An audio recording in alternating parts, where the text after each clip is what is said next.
Today's show is sponsored by Blackbox. So my next question is hitting some marketing.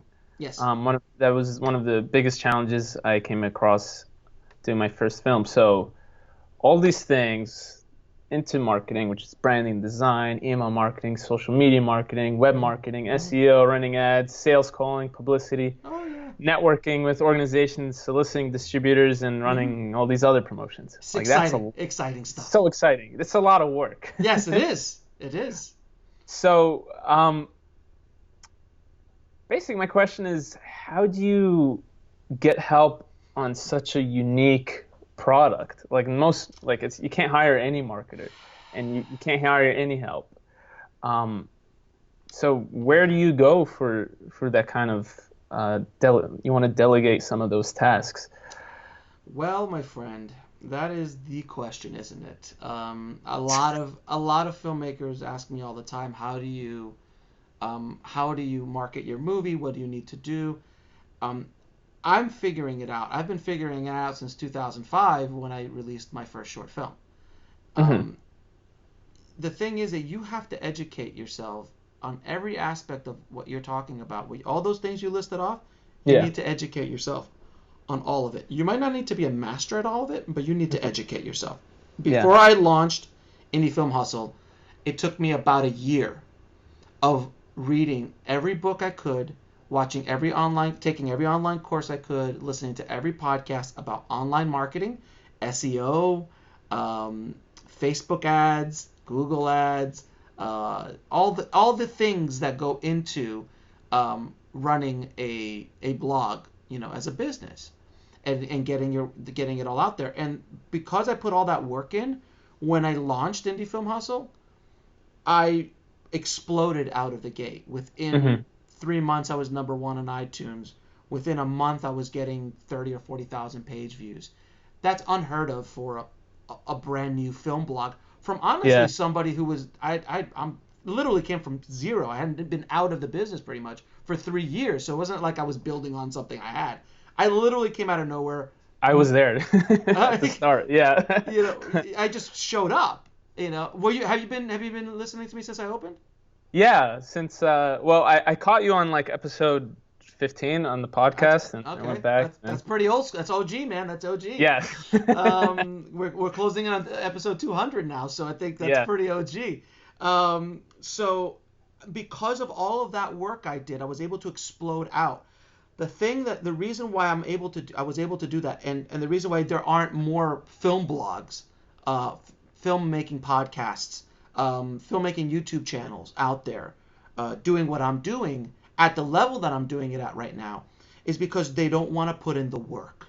It Hmm. takes a long time to educate yourself about the process. So, with that said, I would take, while you're working on your next projects, take the next year, Hmm. and I could give you books to read.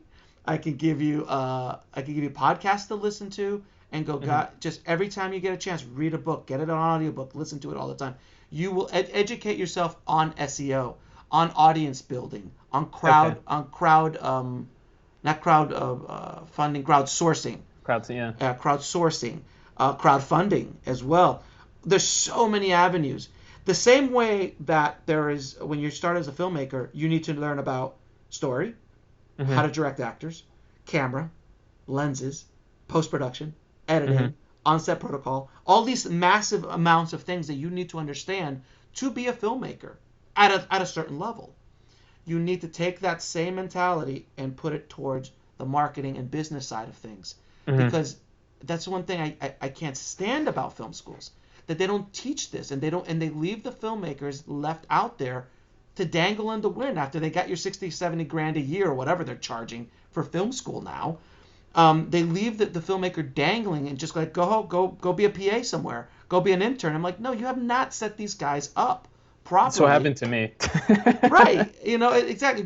You did not set these poor students up to succeed. You've taught them Hmm. stuff that they could have learned on YouTube, Hmm. honestly. and Yeah, I and work agree. and working for free on film sets.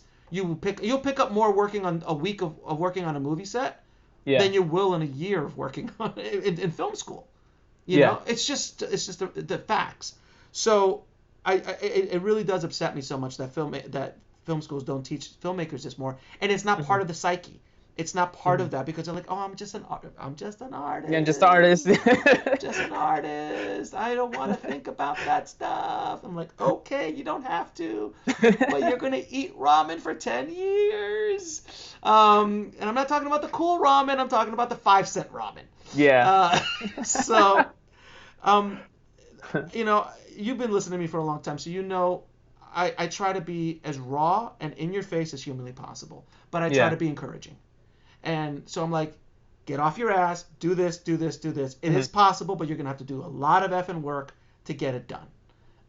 So that is my advice for marketing. Now, how can you get other people? You can absolutely find an SEO guy. You can absolutely find a web designer to do it. If you don't want to do it yourself, you can find graphic designers. There are multiple, Upwork. You can find freelancers on Upwork. Okay. You got to, test them out, see what's going on. But you need to educate yourself about it. Don't just automatically hire someone and just hope that they do their job right, because how do you know if they're doing their job right if you don't understand what they're doing? Right. Like when I work with a line producer, a DP, a production designer, any of these guys on my sets or my productions, I know what they're doing. I don't have the 20 years of experience that they do, but I understand what they're doing and how they're doing it, where the costs are, what they're doing. I get all that. So I become a dangerous filmmaker, because the more you know about the process, the more dangerous you are, and the better and the more production value you can get out of what you're trying to do. So educate yourself as much as you can, but you absolutely can find people to handle all of that kind of stuff. Now, marketing a feature film, that's a big, on an indie level with no money or little money, it's a big deal. And that's a whole other conversation for how to build an audience, how to set that up. And that's something I actually want to maybe do in the next year, is create multiple courses about exactly what you talked about. Let's just go through it all, step by step, and do like this insane master class. I'm like, all right, guys, this is SEO and how it applies to you in filmmaking. Here's here we're going to talk about your YouTube channel, how you should do this and what you're going to be doing. Are you going to be building an audience for your company? Are you going to be building an audience for yourself? Are you going to be building an audience around a genre? And those are 3 different things. So if you're a horror guy, would it make sense to open up a horror blog and start creating a lot of content for your horror? So you start building an audience, and then they love you for 6 months or a year, and all of a sudden you're like, hey, I'm making a movie. It's exactly what I did. Yeah. I didn't make Meg for a year and change into Indie Film Hustle. And by that time, you've been there since the beginning, so you were like, oh, Alex is making a movie. I want to see how Alex makes a movie, and you were interested right away. Am I wrong?